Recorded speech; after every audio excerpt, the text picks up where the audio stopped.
Hello everyone, it's Kari, and I'm back today with a very happy, very sweet Valentine card using these sets from Miss Ink Stamps. Take a look at this one. It has the cutest little goats on it and some sweet sentiments. There's some chicks and a hen in there. Very cute set. Today I'm going to be using it with this stencil called Pick a Card, and this stencil has some hearts on it, and then these confetti pieces which are little hearts. So super cute.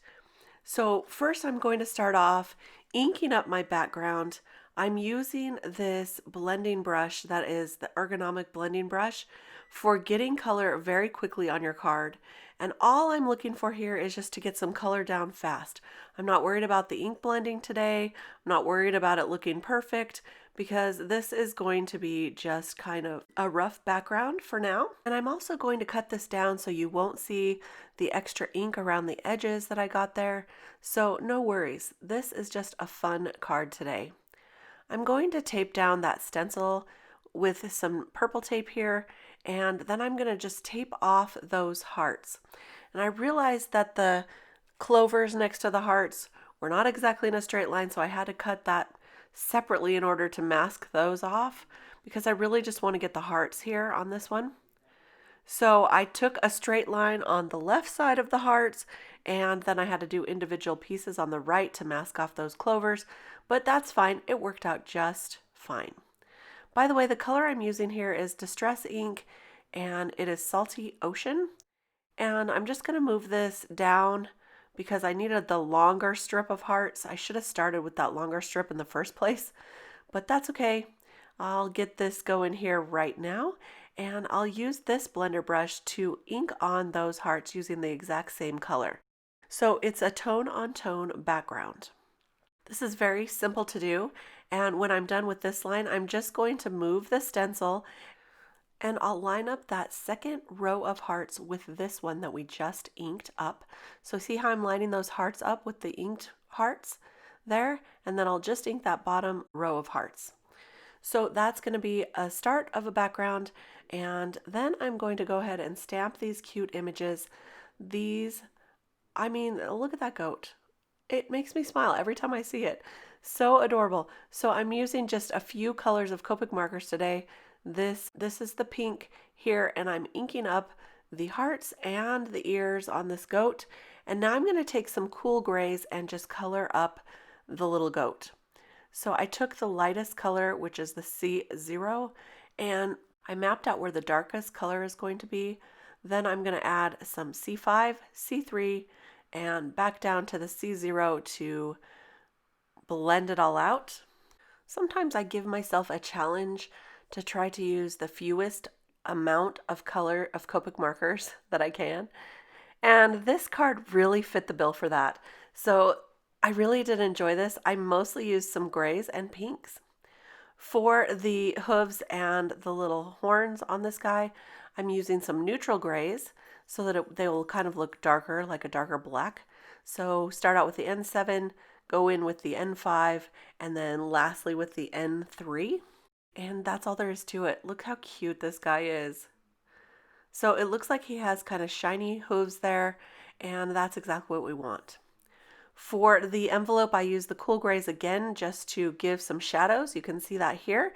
And then I stamped a whole bunch of them and cut them all out. They're so simple to fussy cut because it's just a rectangle on those envelopes. And now I'll take this Glad press and seal and put it over this entire scene while I cut out the background.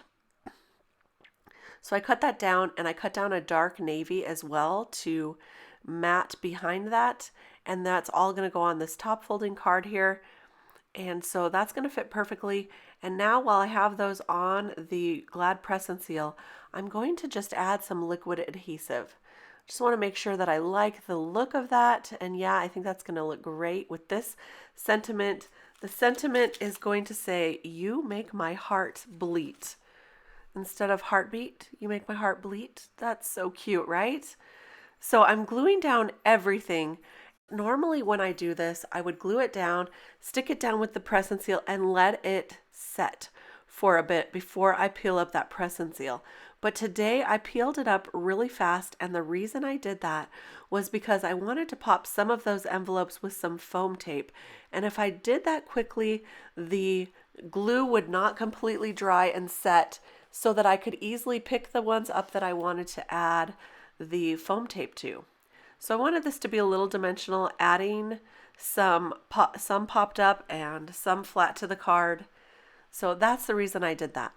I think I took about 3 of them, popped them up, so it looks like this stack of Happy Mail that the goat is on top of.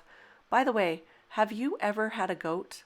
My brother-in-law at one time had little goats, and I remember we went over for dinner one day, and the goat just jumped right on my lap while we were eating.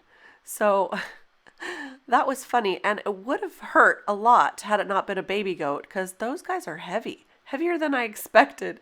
Anyway, this guy's cute. So I popped up the sentiment with the foam tape as well, and then I glued the front panel onto the navy blue panel, then glued the entire thing onto the top folding card, and then I just threw down some of the heart confetti and kind of let it land in different places, and now I'm just going to glue it on.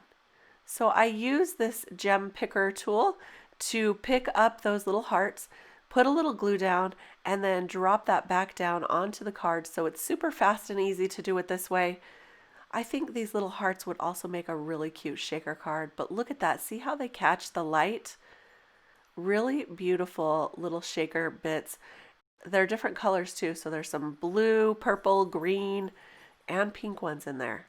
So there's our card for today. I hope you enjoyed this, and I hope you love the Happy Mail that the goat is on top of and collecting. I loved making this card today. Don't forget to give me a thumbs up and subscribe to the channel. And please let me know in the comments below if you've ever had an encounter with a goat like I have, or if you've done goat yoga. I hear that's fun too. Thanks for stopping by. We'll see you next time. Bye-bye.